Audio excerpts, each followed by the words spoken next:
The gym echoed with the sharp whistles of the coach and the rhythmic pounding of sneakers on polished wood. But everything came to a jarring halt when Emily Harris crumpled to the floor. A faint gasp rippled through the room as her classmates backed away, wide-eyed.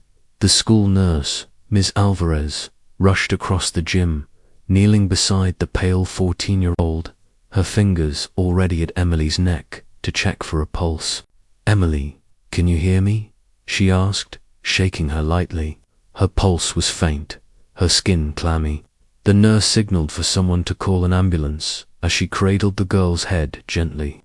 In the nurse's office, moments later, Emily was barely conscious, hooked up to a portable monitor, while Ms. Alvarez punched in a number for the third time: James Harris. Straight to voicemail. Again, she left another message, voice tight with urgency. "Mr. Harris, this is the school nurse. It's your daughter, Emily. She's collapsed. We're sending her to County General now.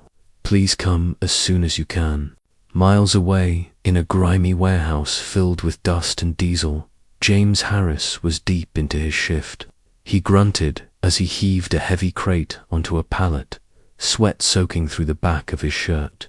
He didn't hear the phone buzzing in his locker too, buried in the noise of forklifts and clanging metal, too focused on keeping pace so he wouldn't be written up again. He couldn't afford another warning. Every day felt like a test he couldn't afford to fail. Back at the school, the ambulance doors slammed shut as Emily was wheeled inside, her breathing shallow, a soft oxygen mask over her face. As the vehicle pulled away, Ms. Alvarez leaned in close one last time. Emily's eyes fluttered open. "Please," she whispered weakly, her voice barely audible through the plastic mask. "Don't call my dad. He'll lose his job." Ms. Alvarez froze, her heart tugging painfully in her chest. This was more than a fainting spell. It was a child carrying too much. At the hospital, monitors beeped steadily, while doctors murmured over her chart. Low blood pressure, anemia, severe fatigue, no medical history on file. They did what they could, but questions lingered. No guardian had arrived, no insurance information. Meanwhile, James finally clocked out, his arms aching and his shirt plastered to his back. He wiped his hands on a rag and retrieved his phone for missed calls. One voicemail. He hit play as he walked out to the parking lot, but stopped cold as Ms. Alvarez's voice poured through the tiny speaker. Her words felt like a punch to the gut. She collapsed. Hospital, County General. His keys fell from his hand. The world seemed to spin around him. James Harris had once imagined a different life, one with weekend barbecues, school recitals, and a home filled with laughter. But that world had ended 5 years ago, the day Vanessa, his wife and Emily's mother, succumbed to a brutal battle with cancer. Since then, James had been in survival mode. He worked as a delivery supervisor at a logistics warehouse, clocking grueling hours in a physically punishing job that paid just enough to keep the lights on most months. The company was always hinting at cutbacks, whispers of layoffs drifting through the break room like a constant threat. But James showed up every single day, pushing through sore muscles and missed sleep. Because the alternative unemployment was unthinkable. Emily needed him, even if he wasn't always home in time for dinner. Their apartment, tucked into the upper floor of a worn-out duplex, was barely holding together, just like them. Peeling paint, an aging water heater, and the familiar clunk of the refrigerator became background noise in a life too busy to fix anything. One car, aging and temperamental, sat in the parking spot like a lifeline without it. James couldn't get to work. Emily Harris had grown up faster than most girls her age. At 14, she was thoughtful, soft-spoken, and responsible to a fault. Since her mother's passing, she had quietly taken on more than any child should: laundry, grocery lists, keeping track of which bills were overdue. At school, teachers admired her for her sharp mind and good manners, but none of them saw how tired she was. For weeks now, her body had been trying to tell her something: dizziness when standing up too fast, deep bruises from the smallest bumps, and a constant fatigue that even 10 hours of sleep couldn't shake. But she kept those symptoms to herself, chalking them up to stress or skipped meals. Every time she thought about saying something, she imagined her father's face, the worry. The guilt hand decided against it. Medical bills would mean debt, debt would mean danger, and danger could mean losing the one job that still held their lives together. Their relationship, once full of bedtime stories and shared grief, had settled into something more distant, tender, but worn thin. They loved each other fiercely, but the weight of survival had distorted how they showed it. James, racked with guilt for every missed moment, tried to compensate with overtime and sacrifice, convincing himself that providing was enough. He'd missed Emily's last science fair, forgot her parent-teacher meeting, and didn't notice when she stopped eating breakfast altogether. He hated himself for it, but every day was a battle between being present and keeping them afloat. Emily, in turn, pretended everything was fine. She smiled when she was tired, insisted she wasn't hungry, told him her headaches were just from staring at screens too long. She'd learned that shielding her father from the truth was its own kind of love. If she could just hold on a little longer till he got a raise, until things got better, then maybe they wouldn't have to fall apart. Their apartment was a quiet witness to this fragile dance. Photos of Vanessa still lined the hallway, dust gathering on the frames. The kitchen table had one leg propped up by old magazines, and the heater wheezed through the colder nights. But there was also warmth. Emily's handwritten notes on the fridge reminding her dad to eat, and James's ritual of leaving her a thermos of tea every morning before work, even if he left before she woke up.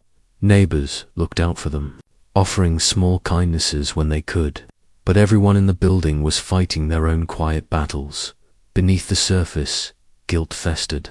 James blamed himself for everything from Vanessa's illness to Emily's growing distance. He feared he was failing his daughter in the most important ways. Emily, meanwhile, carried her own invisible burden, convinced that her health and needs were just one more weight on her father's already breaking back. They rarely said any of this aloud. Instead, they existed in a world of half smiles and small gestures, each trying to protect the other from the truth, both too afraid of what it might mean to speak it out loud. The hospital smelled of antiseptic and fear as James rushed through the ER doors, his boots still caked with warehouse dust. His heart pounded against his ribs, harder than it ever had at work, as he shouted Emily's name at the front desk. A nurse pointed him toward the pediatric wing, and he sprinted down the hall, barely noticing the stairs. When he reached the room, time seemed to collapse in on itself. Emily lay motionless in the hospital bed, pale as the sheets, her arms riddled with 4 lines and monitors blinking in quiet, merciless rhythm. Her hair clung damply to her forehead, and her lips were dry and cracked. A doctor met him at the door, clipboard in hand and eyes heavy with the weight of too many hard conversations. James braced himself, but nothing could have prepared him for the words, "Mr. Harris, I'm so sorry. Your daughter has leukemia. From her labs and symptoms, it's likely she's been living with this for several weeks, possibly longer." James blinked, stunned. The words echoed in his skull, hollow and surreal. Leukemia, weeks. He opened his mouth, but nothing came out. At first only a breath, sharp and broken. But she didn't say anything. She never said anything. The doctor nodded grimly, explaining the treatment protocol, the urgent need for a biopsy, transfusions, and long-term plans. But James barely heard it. He stared at Emily, fighting the rising tide of panic and guilt. He had missed everything: the fatigue, the bruises, the weight loss. She had been trying to tell him without words, and he had been too exhausted, too distracted, too blind to see it. His legs buckled slightly as he sat beside her, burying his face in his calloused hands. "How did I not see it?" he whispered. "God, How did I miss this? A small sound, like wind brushing through dry leaves, brought his head up. Emily's eyes fluttered open, glazed and barely focused. Her lips moved. Dad, the voice was thin, but it stopped his heart. He reached for her hand, holding it gently, terrified of how cold it felt. I'm here, baby. I'm right here. She tried to smile, but it didn't reach her eyes. You can't lose your job. I didn't want to be the reason. The words crushed him more than anything the doctor had said. James shook his head, voice thick. What, Emily? What are you talking about? You think I care about a damn job more than you? Tears finally spilled, hot and fast. You're my everything. Nothing else matters. She blinked slowly, struggling to keep her eyes open. I heard you, on the phone, with HR. You said one more absence, and you'd be on the chopping block. Her chest rose and fell unevenly as she continued, pausing between words. You said we couldn't afford even one emergency. I didn't want to be that emergency. James bowed his head, shattered. The phone call she mentioned had been weeks ago. A tense conversation with HR about cut hours, downsizing, and how the company was keeping score of every sick day. He hadn't even known Emily had been home that afternoon. She had heard everything, and instead of telling him she was sick, she had carried it alone. I thought I was protecting you, he said, brushing a hand through her hair. But all this time, you've been the one carrying me. His voice cracked under the weight of it. I'm so sorry, Em. I should have seen you. I should have seen you. Emily gave the faintest nod, her eyelids drifting shut again, as if that small confession had granted her a moment of peace. James leaned in, his forehead against hers, silent promises building in his chest like a storm. No more missed moments. No more silence. No more pretending everything was fine. He would fight for her, just like she had quietly fought for him. The sterile smell of chemotherapy became part of their daily routine, lingering on James's clothes and in the air of the hospital room where Emily began her fight against leukemia. Her treatments were aggressive, and the toll was immediate nausea, fatigue, and a ghostly pallor that grew deeper with each passing day. James sat beside her when he could, holding her hand through the worst of it, but the world outside didn't slow down. Bills kept coming, and his job offered no compassion. The warehouse needed bodies, not excuses. On his third missed shift, James was pulled into the manager's office, the door clicking shut behind him like a final warning.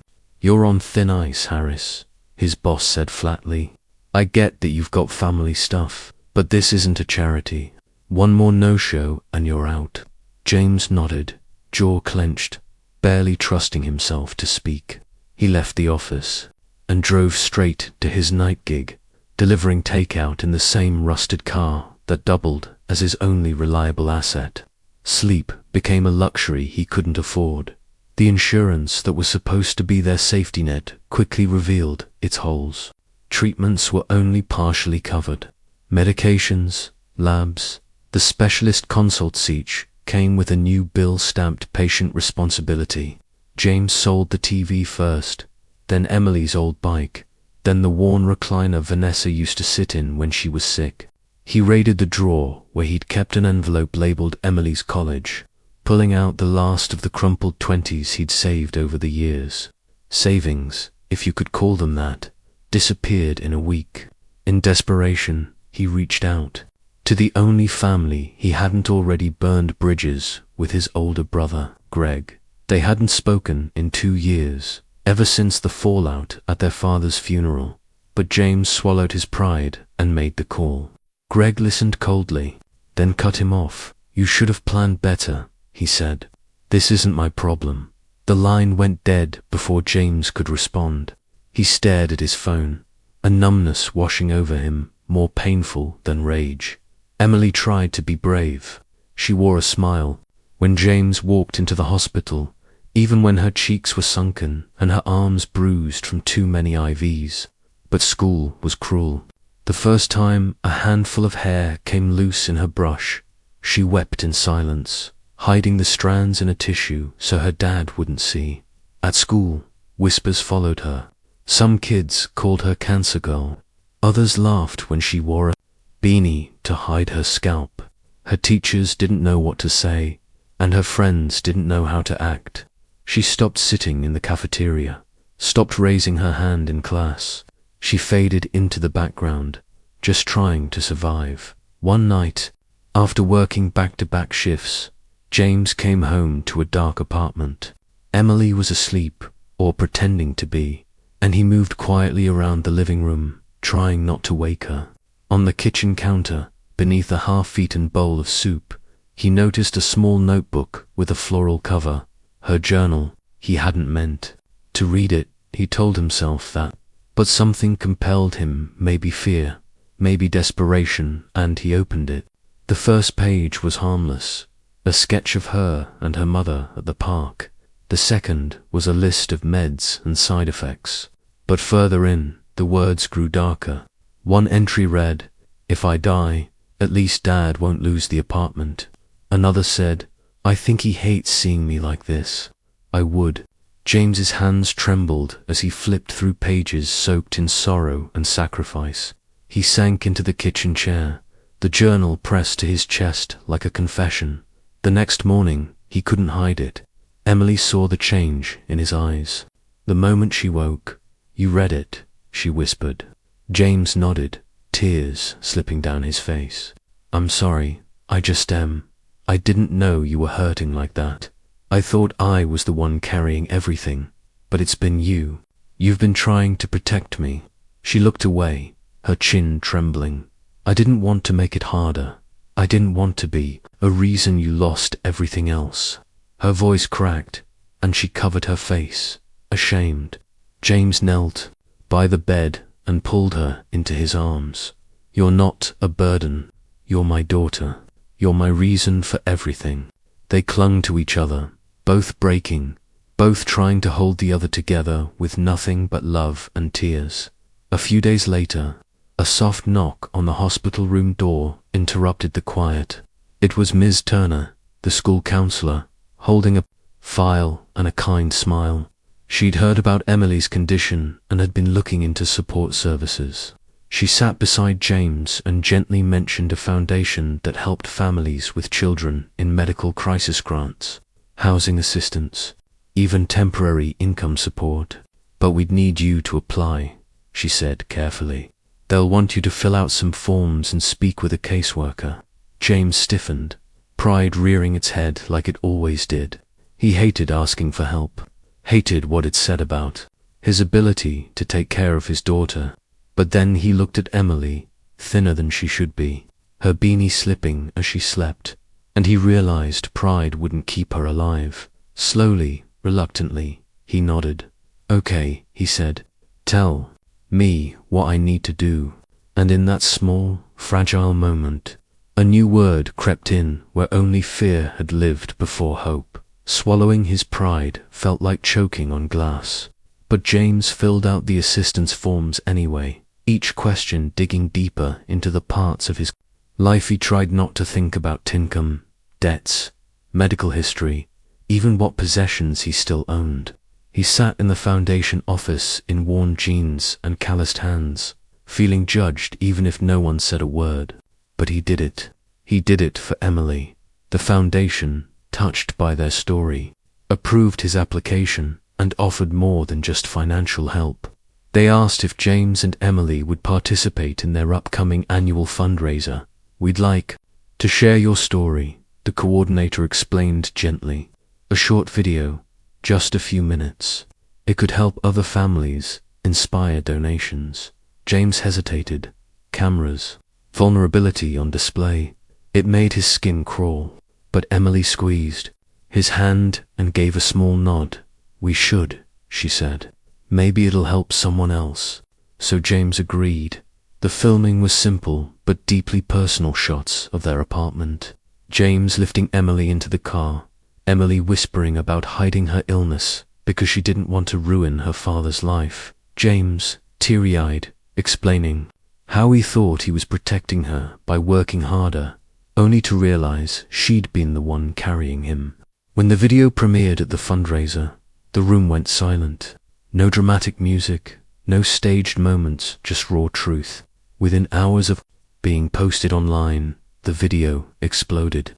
Millions watched. The comments flooded in. "I'm sobbing. This is what love looks like. Help them. Protect this girl at all costs." Donations poured into the foundation earmarked for Emily. Strangers sent handwritten letters, blankets, care packages. One woman from across the country offered to pay for the next round of treatments outright. Medical specialists offered consultations. Job recruiters reached out to James, praising his character and resilience. Then came the ironic twist. The same warehouse company that had nearly fired James caught wind of the story and issued a public statement of support. They offered James fully paid leave, backdated, citing a commitment to employee well-being. But James declined, politely, firmly. "I needed you when it wasn't a PR stunt," he told them, and hung up the phone. He didn't want their redemption arc. He wanted his dignity, and he had earned it the hard way. At the fundraiser, while volunteers served coffee and speeches continued, a woman approached James near the back of the room. Her hands trembled slightly as she held out a faded photo of Vanessa in a hospital bed. Smiling, the woman herself standing beside her in scrubs. "I was one of her nurses years ago," she said, voice thick with emotion. "Before she passed, she asked me to mail something to your insurance company. She was too weak to finish it herself, so I offered to help. But something must have gone wrong. I've thought about it ever since." She reached into her purse and handed James an envelope, weathered, unopened, marked return to sender. Inside was a photocopy of a life insurance policy, a legitimate one, filed and signed, but lost somewhere in the red tape after Vanessa's death. James stared at it, disbelief washing over him. He took it to the foundation's legal advisor that same week. Within days, the claim was processed. The payout substantial would cover every hospital bill, every remaining treatment, and even give them enough for a small savings cushion. After years of scraping by, of making survival their only goal, James and Emily could finally exhale. Not because someone rescued them, but because they had survived long enough for life to finally give something back. The hospital visits became less frequent, and the beeping machines gave way to quiet mornings filled with the rustle of books and the soft sound of laughter. Emily's strength returned slowly, but surely, first in the way she sat up without help, then in how she walked the hallway without needing to rest. Her hair began to grow back in fine, soft tufts, and with it came something far more precious. Her smile, not the forced, brave one she wore to shield her father, but a real one, blooming with joy. She started drawing again, writing little poems in the margins of her notebooks, leaving them where James would find them. Life didn't snap back to normal, evolved into something new, tender, earned. James, transformed by the chaos they'd survived, made a bold choice. He left the warehouse behind for good, turning down offers from companies now desperate to polish their image. Instead, he joined a local patient advocacy non-profit, the same one that had helped them when they were drowning. He became a caseworker, guiding low-income families through the medical maze he once barely navigated himself. With his own calloused hands and hard-won empathy, he helped others fill out forms, fight for approvals, and find their own sense of hope. He wasn't just working anymore, he was healing. With the life insurance settlement carefully stewarded, James and Emily moved into a modest two-bedroom house on a quiet street not far from a good school. The walls weren't freshly painted, but the roof didn't leak, and the water ran hot. Emily claimed the bedroom with the east-facing window so she could wake up to morning light. James took the smaller room and never complained once. They decorated with thrift store finds and old photos of Vanessa, and filled their shelves with books and second-hand board games. It wasn't luxurious, but it was peaceful. It was theirs, James began mentoring other single parents through the non-profit, speaking at support groups and high schools about what resilience really looks like, not perfection, but persistence. He stood in front of crowded rooms and told his story without shame, owning every broken piece of it. It's not weakness to ask for help, he told them. The strongest thing I ever did was stop pretending I could do it alone. Word spread, and he became a regular guest at community events, where kids listened with wide eyes and parents leaned in, desperate for something real. Meanwhile, Emily flourished. She returned to school, still quieter than most, but no longer trying to disappear. When her English teacher announced a national essay contest on the theme, What Strength Looks Like, Emily wrote about her father, about the nights he worked 3 jobs, about how he cried beside her hospital bed, about how he taught her that strength isn't loud or fearless, it's love in motion. She won first place. Her photo was published alongside the essay, and when James read it aloud at the dinner table, neither of them could finish it without tears. Their circle of care grew. To Ms. Alvarez, the school nurse who had acted quickly that day in the gym, became a close family friend.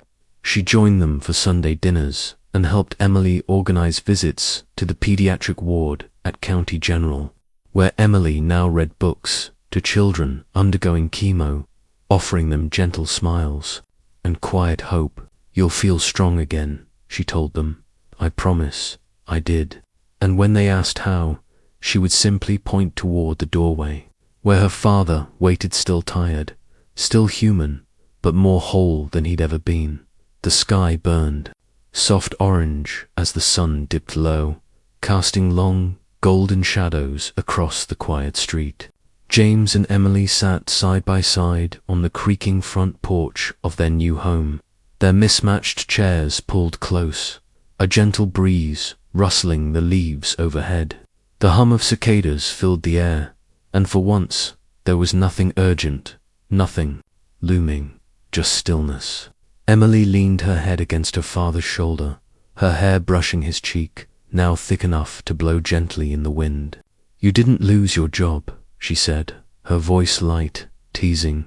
James chuckled, the sound low and warm. I would have lost 1,000 of them if it meant keeping you. Emily looked up at him, her eyes reflecting both mischief and something older, wiser. I know, she said quietly. I just didn't want you to hurt anymore. James turned to her, kissing her forehead with a tenderness shaped by years of sacrifice. You're the reason I survived losing your mum, he said. You saved me twice, Emily. She didn't reply, she didn't have to.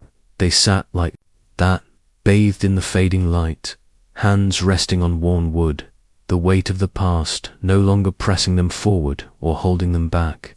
Just a father and daughter, breathing in peace they'd fought hard to find, finally still, finally safe, simply together.